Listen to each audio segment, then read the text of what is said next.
I think for me, Lars, one of the reasons I wanted to have you on the show as well too is I remember when I got started in the business, sometimes you get exposed to what's around you and you almost feel like that's normal.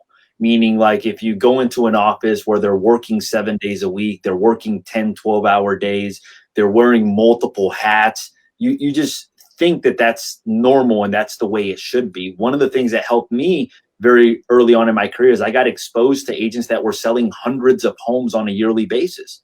And that helped me. And now one of the transitions that I'm making is I'm looking to build more that business owner type of business.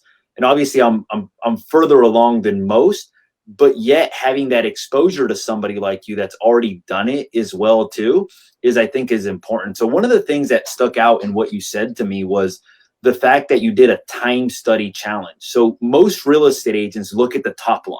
They look at how much they make gross. They'll say, okay, I made 200,000 last year, but they're really not factoring in how many hours they're putting in on a daily basis. They're really not factoring in from that 200, 50% in California or 30, 40% is in taxes, you know? So they're not factoring in all the expenses that come along. So sometimes, quite frankly, and I see this a lot of times with coworkers, they seem really successful, but in the background, they don't have anything left over. So what is the time study? How did you figure out that you made $18 an hour?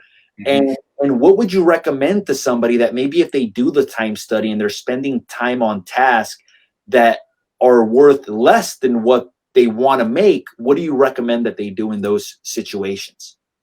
Yeah, there are a couple early influences that really changed my thinking on business. The one was E-Myth Revisited by Michael Gerber. Great book. Yeah, and it doesn't tell you how to do it, but it will shift your mindset around it. And then the second was No BS Time Management for Entrepreneurs by Dan Kennedy. And there's a chapter in that book that it literally takes you through a calculation, and we've since coined the term Business Freedom Index. There's 6 stages of growth to a real estate agent, like solo agent all the way up to owner status.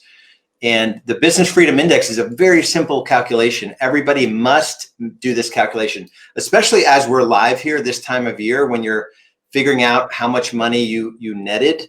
I like to look at AGI, Adjusted Gross Income from your tax return. And so take that number. It's literally like, I forget which line it is in your 1040.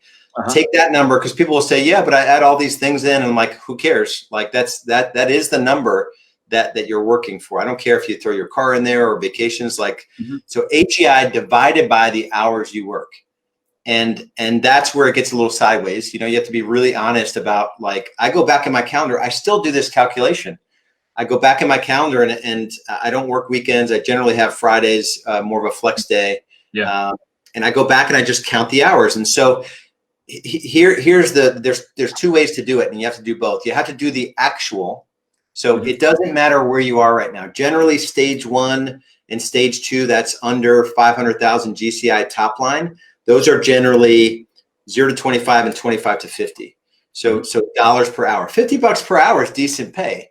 But when you know you can make 500 an hour, if you kind of follow the principles of leverage, then it doesn't look so great. I did that calculation as I came out of that first part year in real estate. So 10 months, I had 36,000 AGI, and I divided it by, I think in 10 months, I worked over 2,000 hours. It was a lot. I worked a lot, probably 2,500. The number worked out to $18 an hour. And so what I decided was that I was going to make 500,000 working 2,000 hours. So a 40-hour work week. So my reality was $18 an hour, but my aspiration was $250 an hour. I'm like, I left a cozy corporate job. I did acquisitions and strategy for an aerospace company. I probably have seen like 30 countries, you know, in that career, and flying first class on expense, like the best career ever. I loved it, but it didn't give me the financial freedom I was looking for. And so I left that. I'm like, if I'm going to leave that, I better make, you know, CEO money. And the CEO was making about that at the time.